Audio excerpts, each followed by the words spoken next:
कक्षा द्वादश के भैया बहन, आज मैं पुनः आपके सम्मुख अभ्यास कार्य लेकर प्रस्तुत हूँ, जो एक गद्यांश और एक पद्यांश के रूप में आपके सामने में मैं रख रहा हूँ।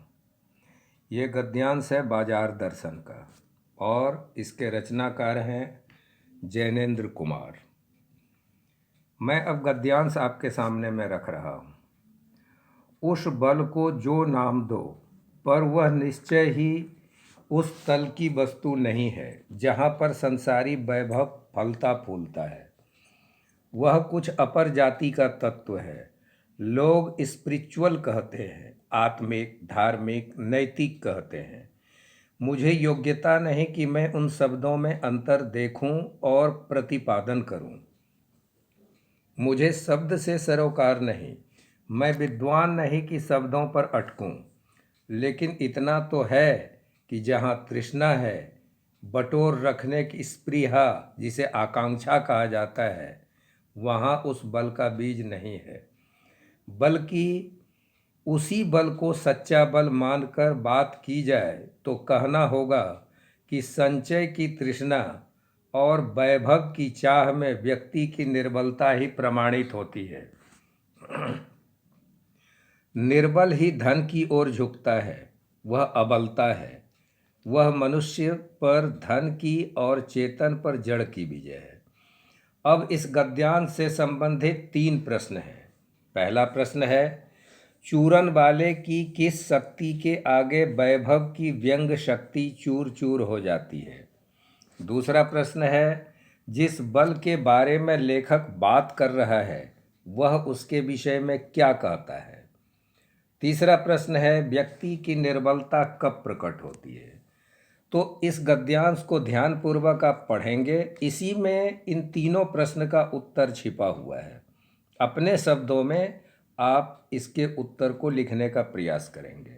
अब मैं आपको पद्यांश की ओर ले चलता हूँ, जो कविता के बहाने शीर्षक कविता से उद्धृत है।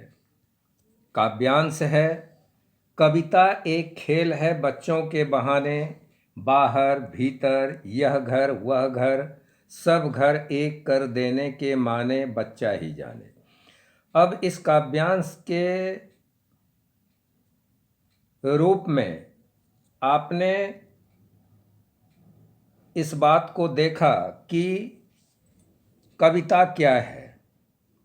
अब इस काव्यांश के ऊपर 3 प्रश्न हैं जो अर्थ ग्रहण संबंधी हैं। पहला प्रश्न है, बच्चों के बहाने कविता को एक खेल क्यों माना गया है। दूसरा प्रश्न है, कविता में कवि ने सब घर एक कर देने के माने ऐसा क्यों कहा है। तीसरा प्रश्न है, कवि के अनुसार कविता क्या है। और यदि आप तीसरे प्रश्न के रूप में इसमें और अगर कुछ जोड़ना चाहेंगे तो उस प्रश्न को भी मैं आपके सामने में रख रहा हूँ। सब घर एक कर देने के माने को बच्चे और कविता दोनों के संदर्भ में स्पष्ट करना है। सौंदर्य बोध संबंधी भी 2 प्रश्न हैं यहाँ पे। पहला प्रश्न है, काव्यांश का भाव सौंदर्य अपने शब्दों में लिखिए।